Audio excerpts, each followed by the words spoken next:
Research shows there are two primary reasons why women wear makeup. Camouflage, or what millennials today call their body armor, right? What they wear before they go out into the world. Women who are anxious and insecure tend to use makeup to appear less noticeable. They cover up what they consider our imperfections, or in my case, aging. The second reason is seduction. Women who want to be noticeably more attractive tend to use makeup to be more confident, sociable, and even assertive. Women carry these two reasons with them throughout their entire lives. But the first reason, camouflaging, is probably even more important as we age. On today's episode of On the Nine, we're going to talk about decoding makeup. How do we choose the right products or use proper application techniques that are time, style, and age appropriate? How many times have I thought, should I wear that red lipstick, or am I gonna look too old for that? Am I too old for like that bright red? My smoky lids look like black eyes. Have you ever tried to do the smoky lids on your eyes and then it just looks a hot mess? That's me. Crap, I forgot my blush, so I'll just smudge this lipstick on my cheeks for a quick refresh. From what I understand, that's a really bad idea, but my guest is going to talk more about that. Ugh, that awful foundation line. You see your dark here and light here. Or I followed that tutorial, so why do I look like a clown? Well, my expert guest is an international makeup artist and licensed esthetician, Rory Lee. She is the CEO and founder of Makeup by Rory Lee and Rory Lee Makeup Line. She is known for her creativity and expertise working with a diverse clientele. Her work can be seen on film and network TV like ABC, NBC, CNN, PBS, basically all of them.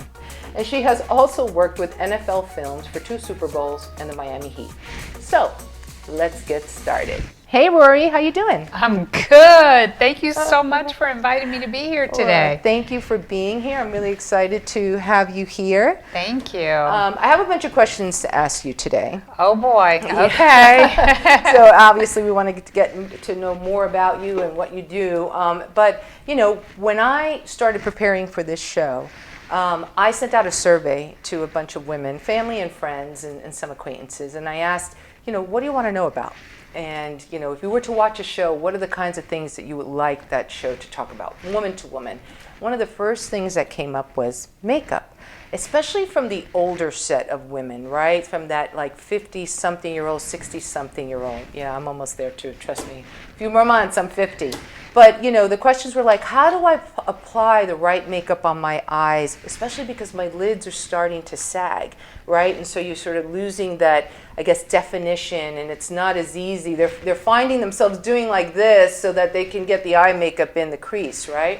So those are the kinds of things that women, I think, want to know. I know I want to know as I'm faced with aging and my face structure changing. So let's get started with some of these questions. So tell me how you got into makeup and the beauty industry as a career. Okay, I will. First of all, again, thank you so much for inviting me to be here, because one of my purposes and passion in life is to be able to share the knowledge and the information that I have so that it will edify and be a blessing and an encouragement for others. Great. So, first off, right off the bat, I have to say that my mission is to let all women know that their beauty comes from within. Did you hear me? Your beauty comes from within. So I believe that. Me too. And so, you know, when we're talking about the things that you're going to ask me to answer, I will tell you that I don't want anyone to feel any less beautiful or feel like they have to do more to make themselves look great. So I came in through the back door. Most people don't know this, but I studied 5 years of chemistry at the University of Miami.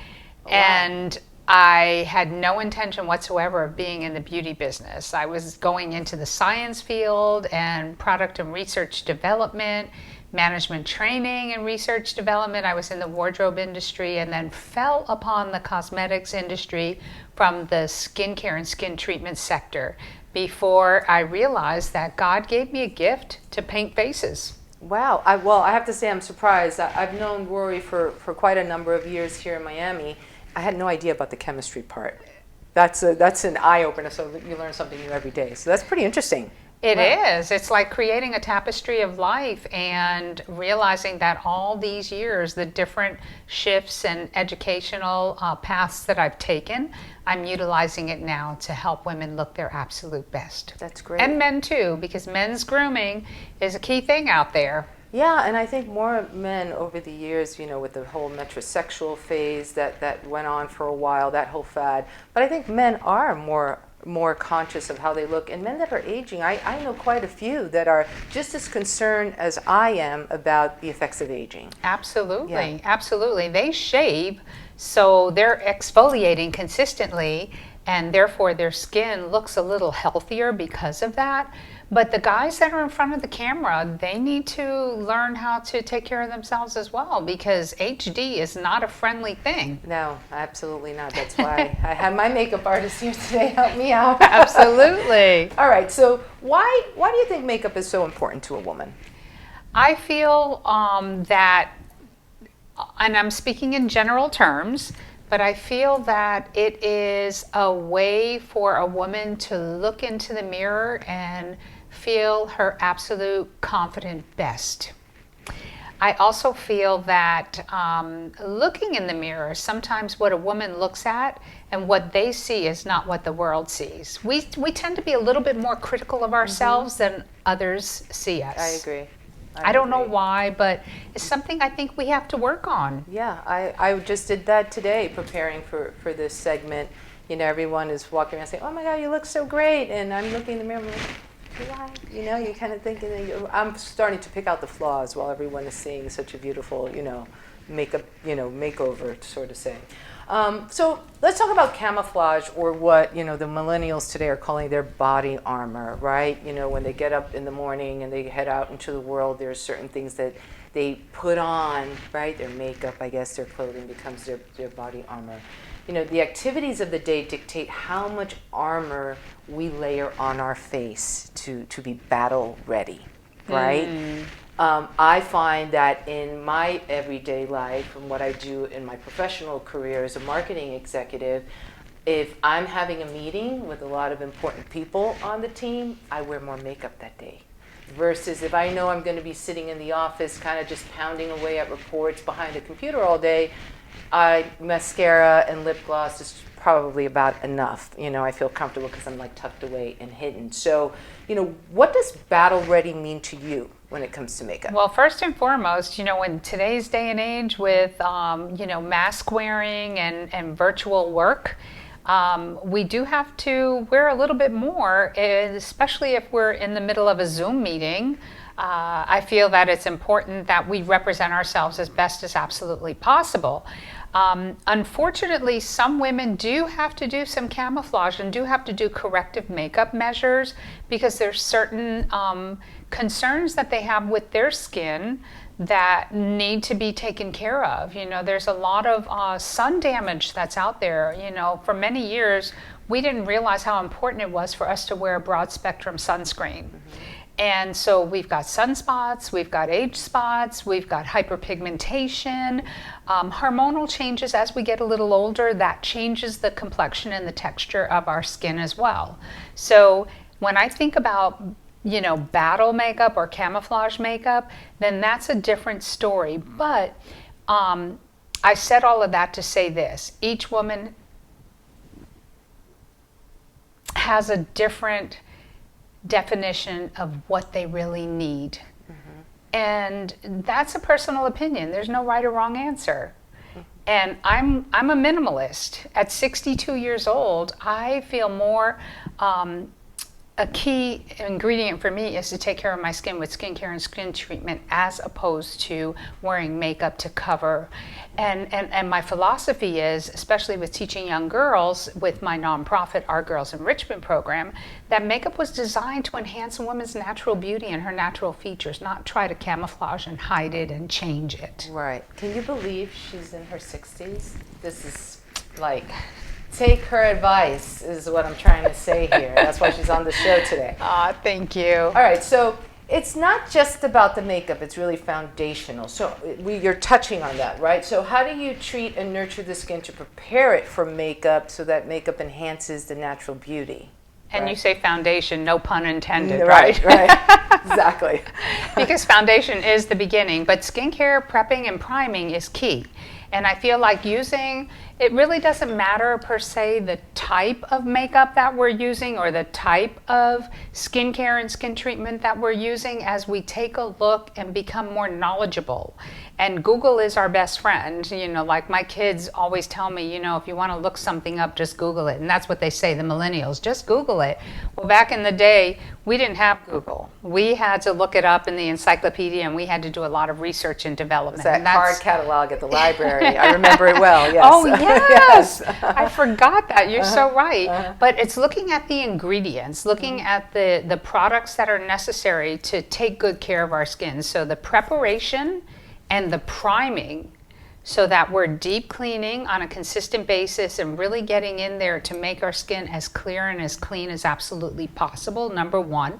And number two, that we're prepping by sealing in those skin follicles, the skin cells, like our skin lays like shingles lay on a roof, and to make sure that our skin is nice and clear and smooth as possible before the makeup, before the foundation, and everything else that goes on top of it. Okay, great.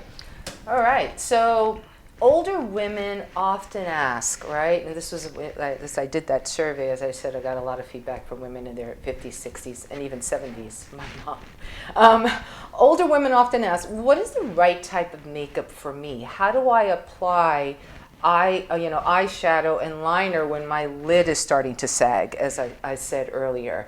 And there's a bunch of other questions, so let's tackle them one at a time. So that's the first one. Yeah, the first one is about the eyelid sagging. Yeah. Oh man, that struggle is real. Yes, it is. And let me tell you something. It's important that we use good eye treatment and eye cream products, because the skin around our eye area is tissue paper thin. Mm-hmm. It's a lot more, it will break down in elasticity, and it's a lot more sensitive than the rest of the skin on our face. Mm-hmm. So one of the things that we can do to combat and to create that age fighting factor so that our eyelids don't sag as quickly is to make sure that we're really taking good care of our skin, number one, with good eye creams and eye treatment products, that we're also using preparation before putting cream products on and then powders on top. So this way the eye makeup and the powders are not dissipating into the pores of the skin, and that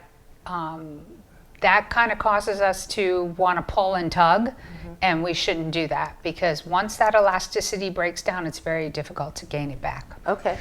And we're going to, at the end, in the description here on the YouTube, we'll put some recommendations from you on products that they could use as we address each area. Or they can just call me. Oh, you can just call, right? Exactly. Yes. Okay, so so here's the next question on that. What do you consider ageless makeup, or maybe timeless makeup? Makeup that works whether you're 30, 40, 50, 60, 70. I don't know. When I think about timeless makeup, I think about the beauty shots back in the day when my mom was in her 20s. That was like probably the 40s. That ageless look where her eyebrows were natural and perfect, her lashes were nice and long and beautiful, and she would teach me, how they did that. They didn't have false lashes back then. They used men's mustache wax to extend their lashes. Wow. And that beautiful, clear skin, nice soft look, a soft eye, some liner, and a beautiful red lip. To me, that's ageless and timeless. So red is good. even no matter what age you are. It's not. I believe Yeah. so. Yeah. I mean, there's different types of reds, but I think everyone needs a good red in their closet. Yeah. You got to help. You have to help me pick one, and I see that you have one here in your sample because I often shy away from the red. I'm not, and I don't know why. I just feel like maybe it's just too much. I often get that feeling like, oh, I'm too old for this bright red. I don't know. Just be bold and confident There and you wear go. it, girl. Exactly. Okay. Can you recommend proper makeup technique for an older woman? So let's talk about dealing with the sagging eye. What's a good technique to get around that? Well, one of the things, first of all, use an eye primer, an eyeshadow magnet, which is a great product. It's a basic staple in my product line, but it's more like a cream. It's a hybrid product, so it's a cream eyeshadow base as well as a primer combined in one. So it's got natural ingredients, and you want to put that on your eyelid first. My basic rule of thumb when I'm applying makeup for my clients is cream before powder. And I think that for a woman that's a little bit more mature, it's a good idea because there's more loose skin on the eyelid area, so it's a good idea to use creamy products and to use neutral nude products and to actually take a nude color and raise it above the socket of the eye so that it's almost giving the illusion that the crease in the eye is raised up. Oh, good. That's a good trick. I'm gonna try that too. Can you recommend some makeup products for an older woman? So now I know you have your line of makeup products here. Yes, but it's for everybody, all This ages. is for everyone. So, as an older woman, are there any other lines of makeup that you would say are better? Because I know some makeup lines kind of like they tend to be on the very bold, bright, glittery side. This and is then true. You have some that I think are a little bit more subtle in their tones, right? Is there any one that comes to mind that maybe you would recommend? It's not so much, I mean, definitely, I think softer colors, matte colors, matte shadows, as opposed to iridescent or polychromatic colors are definitely the way to go for a more mature woman. But I also think that a lighter, more sheer and more dewy approach is the way to go. If a more mature woman is dealing with the concern of fine lines and wrinkles, the last thing that they should be doing is pounding a lot of powder on their face because that's going to make them look more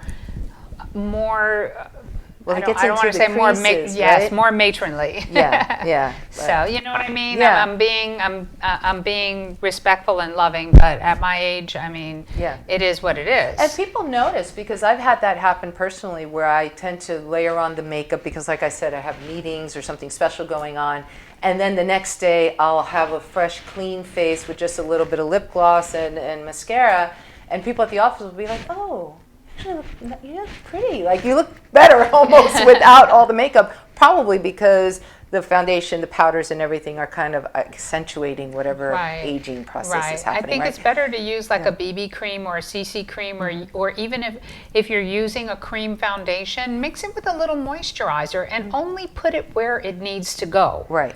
I mean, nowadays I don't cover my full face with foundation from one end to the other. I do inverted triangles underneath my eyes because I want to brighten that area up. And I do have some sunspots here from running around in the sun, not having used sunscreen like I should have. But, you know, I grew up in the islands, so we were on the beach and we would slick our bodies with baby oil and think nothing of it. Did it you know too. what I I mean? did that so, too. I mean, it's a good thing that I caught on quickly, but using sunscreen is good. Using skincare integrated makeup is definitely a key factor. Antioxidant vitamins, hyaluronic acid, natural ingredients, going as plant-based as possible. I mean, I'm all for plant-based everything, organic everything. You know, not only what I put on my skin, but also what I put in my body. And so hydration and, you know, resurfacing, making sure that we're exfoliating before we put makeup on so that we have a smooth canvas. Okay, great. So what's the end color for lipstick right now? Where are we? We're in the fall. This one. So red is always in. That's a popular classic neutral red. The deeper burgundies are always great for, you know, for the fall. I know like a deeper warm red is pretty popular these days, like that deep pumpkin kind of red color. And then nude. Nude never goes out of style. And I think pinks are beautiful. You know, and a little bit of peach, and why not mix it if you have to, you know. But try to go as moisture rich as possible, maybe a more satin. Even if it's a matte lipstick, make sure that your lips don't look dry and chapped, because that's an aging look. Yeah, absolutely. Yes. So what is your favorite skincare products? You talk a lot about, you know, prepping the skin. I know that's a lot of what you do. Right. So what is one of your favorite go-to products for skincare? Of late, as a professional licensed esthetician, Dermalogica is a great brand. It's a professional grade brand, but it's also good for everyday use. This little product here, this is my travel size, and I travel with this because the fine milled rice paper gives me a nice smooth canvas. That microfoliant is so gentle. It's micro exfoliating, so it's so gentle that you can use it on a day in and day out basis. I love spritzing my face with the Hydra Mist, which is great. I mean, you can even spritz it if you need to freshen up your makeup on top, but the antioxidant vitamins are key because that helps to freshen and rehydrate and make your skin look more youthful. So I enjoy using the Dermalogica products, although there are other brands that are out there that are good as well. So it just depends on the price point that you want to spend. The key thing is looking at the ingredients. Okay. All right, great. What's your favorite makeup product? Mine. Sorry. You actually have, and we're going to show some of this on, I'm humble. on the B-roll that we'll edit in, but she's got a lot of great colors here. I know you've been working on this line for some time, and now you have a full suite of eyes, cosmetics. cheeks, and lips. But you know, I only started with one eyeshadow palette 6 years ago. That's and incredible. Quick backstory. I went to Barbados to do a wedding, and I knew that I would have to do makeup for 9 women. And I was concerned. I didn't want to like pack a whole suitcase and check it in, because you know I travel with a Zuka bag and I couldn't check that in internationally. So I said, everything that I'm taking to do makeup for all these women is going in a carry-on bag, and it's going on the plane with me. I don't care if I lose my clothes, but I cannot lose my tools and my products.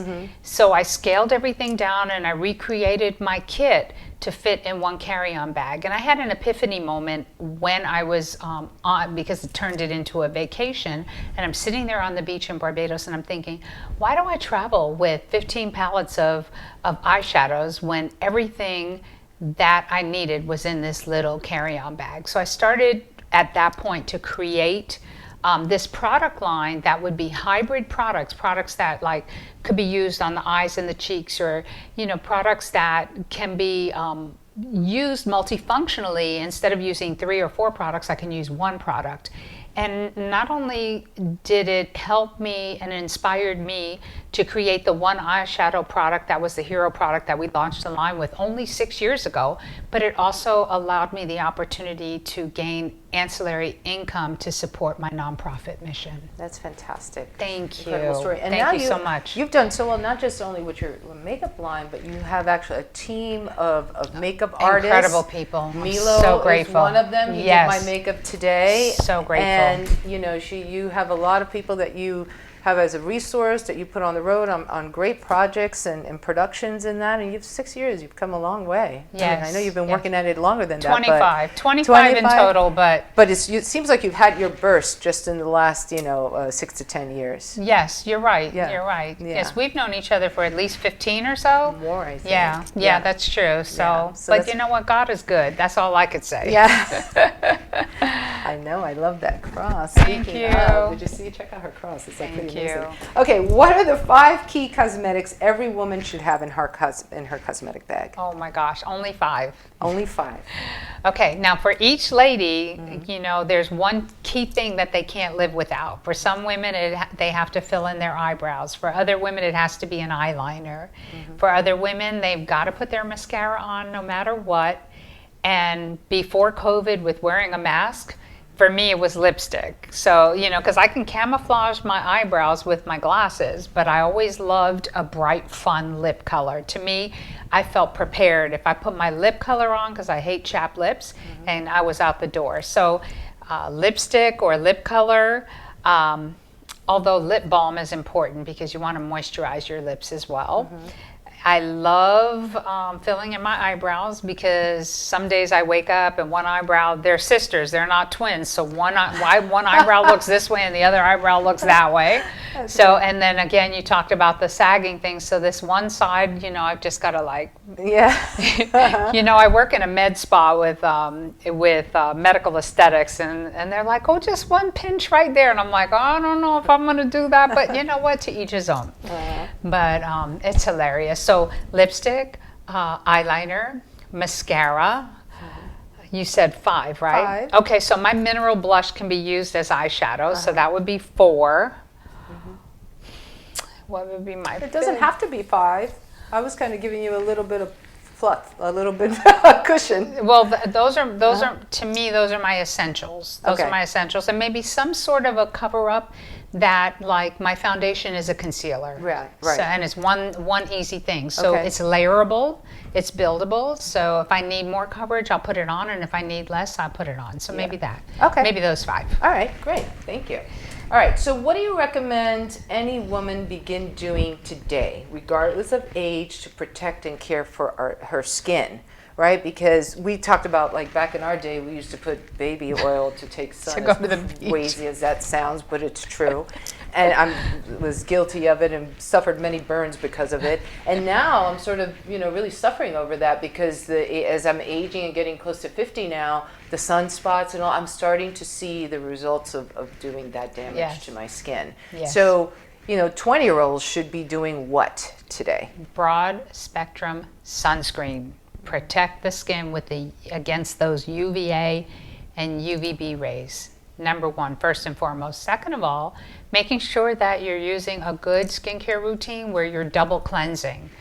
Getting into the pores of the skin, getting rid of the bacteria and the environmental elements, and really cleaning your face as good as possible. That will help alleviate the congested pores, which is better known as pimples, the breakouts. If your pores are free and clear, then you're going to have less breakouts. So that's important. Exfoliating, getting rid of the dead skin cells, making sure that your skin is resurfaced and as smooth as possible. That's important, as well as, again, the sunscreen. And why not use an eye cream now? Right. Why not? Preventative, right? Yes. Preventative. If yes. I knew then what I know now, I'd be slathering on that. About a lot of stuff. Exactly. All right, so to wrap it up really quickly, Yes. today with the pandemic, we're all wearing masks. And I actually was supposed to have my little prop here to show you. I actually saved it. I didn't throw it out, but it's back behind the camera. My mask that's smothered with lipstick. I'm like changing my mask, throwing them out every single day because, I put on my makeup and my lipstick, I put on the mask, I take off the mask, and work when I'm not around a lot of people, and it's disgusting, full of lipstick. So what is there a way to apply lipstick so that doesn't happen, so you're not smudging the inside of your mask all the time? Well, one of the things that you can do is fill the entire lip in with a waterproof lip liner. For me, I use a nude color because I want to fill my whole lip in. So even if my lipstick wears off throughout the day, I still have pigment on my lips. That's number 1. That's one option. Okay. Number 2, high gloss lip glosses are not really mask wearing friendly. So use a more matte type lipstick, maybe a liquid lipstick type gloss, which I have in the line now. It's organic and plant-based, and so it absorbs into the skin. Take a 2-ply tissue, like a Kleenex tissue, and it's called 2-ply because there's 2 layers that are combined together. Pull it apart, rest it on your lips after you put your lip color on, and take a little bit of blot powder or setting powder and just dust on top, and that will leave the pigment in place. It will set your lips, and less will come off. Great, good to know. I'm going to try that because honestly, this is the new norm. Yes. Lipstick on the inside of the mask. So definitely try that, ladies. Remember that. Okay, so to wrap it up, tell us how we can contact you. Quick and easy, RoryLee.com. That's my name, RoryLee.com. And then I'm on all the social media sites, and I'm always only a phone call away. Awesome. And I want you to tell me one takeaway, and I'm going to ask everyone that I'm interviewing these days this. One key takeaway about what being on the 9 means to you, and I know you've actually experienced being on the 9. Yes. One of my guests often at home, so One key Long-time takeaway. friendship. We've had great conversations. We've inspired each other. We've supported each other. We've loved each other thick and thin, up and down. Lots of food and beverages in between. But one thing about being a part of On the Nine is that the support and the love and the friendship is always there. And that's what I love about you, Vanessa, and that's what I love about being a part of this amazing project, because this is something that, over the years you've spoken about, in one way or another, and the support. You're so successful and so accomplished, and I admire you in so many ways, and you've always been there for me, only a phone call or a text or an email away. And that's an amazing thing, because a successful woman will only compete with herself. A successful woman doesn't compete with others. So if you have a great idea and I have a great idea and we share, now guess what? We both have two great ideas. So thank you for inviting me to be here. Amen. Well, thank you, and thank you for being here. I want to hug you, but we can't. I know. We're trying to social distance as much as we possibly can, and I'm probably going to get a lot of comments about how close we are to each other. This We're is far 6 enough. feet. We're Yeah. far enough. Well, anyway, thank you, Rory, for Thank being you. here. Thank you, everyone, for watching. Hopefully, you got some great takeaways and tips from today's episode. And don't forget to like, subscribe, share, tell your friends about On the Nine, and come back next week for more chats on the Nine. Thank you so much. Bye. Thank you.